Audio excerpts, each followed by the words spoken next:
Anaxan is washed on release. My bro sucks, or at least that's according to Prydwen GG, guys. So in today's video, we're going to be going over Prydwen GG's tier list, talking about Anaxa placements, and also some up and down movements where I think units should be at and everything like that.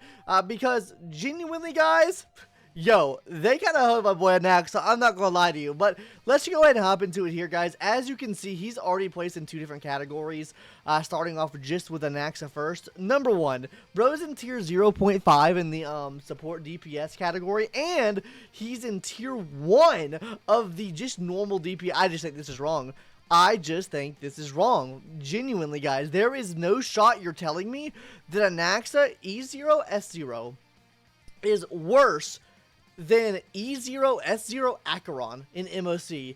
You're off your gourd. If you're putting him in his best in slot team, you're out of your mind. Same thing with Fei Xiao as well, but we're getting into that in a second here. I kind of want to touch on the sub DPS category first. I think that, dude, come on. He is not on par with Argenti.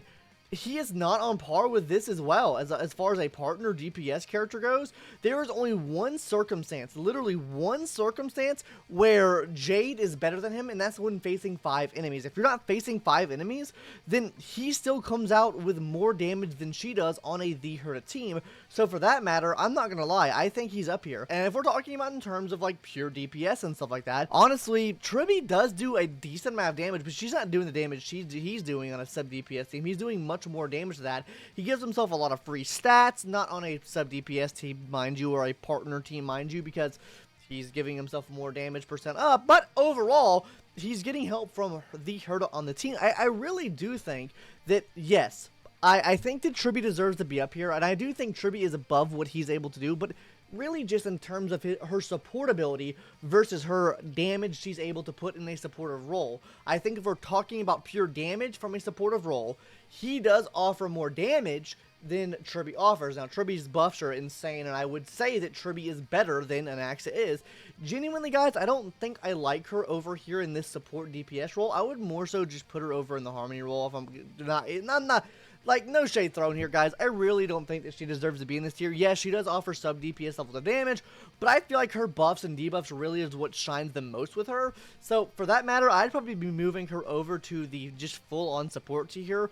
And in terms of, like, supports, I think that she is better than every one of these characters here. I think if we were to move her over to this tier, I think genuinely everyone moves down. Like, everyone moves down a tier, and she kind of has a tier of her own up here, because I do think she is that much better than Robin is. I think she's that much better than just about everyone. I think she's a full tier ahead. I might be coping. You might tell me that in the comment section down below, but I guess we'll have to wait and see that. I do think that he does belong in the tier 0 slot up here as a sub DPS or a partner DPS, because he offers a lot of damage. And not to mention, I just did a couple runs with him. I did one run with him on a team with the Herda, and I did one run on him on a team with just himself on a Sunday Tribby team as well, and he absolutely snapped there. And that was the easiest one cycle clear of my life. That's still talking about the main DPS, but sub DPS as well. I think that he is a little bit. I think he is better. I don't even know why I said little. I think he is just bar none better than Argenti and Jade is. I think this is copium to put him where he's at there. Now, onto the main DPS category for him, because I still think we're coping out with him, okay? And I think we're coping out with this, too. Everyone in the fucking comments just wants to come and say, dude, Fei Xiao's ass. You're glazing Fei Xiao. Skill issue, skill issue, skill issue. I'm going to say this to the day I die. There is no shot that you think that Aglia is better than Fei Xiao by a whole fucking tier. You're out of your fucking mind, bro. Honestly, I think Anaxa on a solo DPS team, honestly, I think Anaxa on Aglia's best in slot team is better than fucking Aglia, okay? And this is talking E0 S0. I'm not talking about any of her Eidolons, any of her bullshit fucking things, right? We're talking E0 S0. No shot Aglia is better than Anaxa. I just don't see it. I really just don't. I don't. I think he is that much better. I think if we were to make a tier list here, I maybe don't think that he's on the tier of Castorice, the Herda, or this, just because of how flexible. I mean, I think it's hard to say, because I do think he is. I don't think he's as strong as the Herda. I think I would put him right here. Genuinely, guys, I think I would put Anaxa up in tier 0.5 right here, and I think I would put Fei Xiao up in tier 0.5, but also with that too, I'd probably be moving Aglia down to tier 0.5. I think they're all around the same tier. With the amount of investment you need to make this motherfucker work, bro, it is fucking egregious, bro. Considering you can run him on 2 different types of teams, and he works in both teams, and that's why they have him here on the rating, on the sub DPS scale, I do think on the best in slot Aglia team, he is very, very close to what she can do. E0, S0, I think when you start adding Adelons, I think when you start adding signature light cones, she does become better.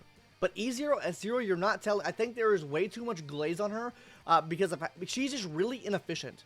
In my opinion, she's just super inefficient and hard to play with, whereas he is definitely easier to play with, and I think he's netting around the same damage. I mean, you're getting 2 fucking skill uses every single time you use his ability. I just don't see him being a full tier below her. Maybe if you want to get into logistical things, maybe she's a little bit better, but not that much better. Anyways, guys, that's my little rant out of the way there.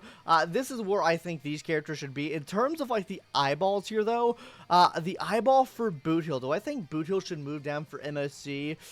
It is a lot more AoE oriented. I would probably keep him here. If I'm moving anyone down in this tier right here, it would probably be our General Jing Yuan. I think he's starting to show his wear and tear more and more now. Genuinely, guys, tier 1.5 here for me. In terms of these guys, yo, bro, move him down. I'm not even, I can't even keep up the facade anymore. Move him down too, bro. Don't even talk about moving him up. I get that he's good for Castorice, bro. No, move his ass down, bro. He doesn't do anything other than heal the team up, and then Gallagher just does that so much better, and honestly, can offer some more break-S things to the team as well.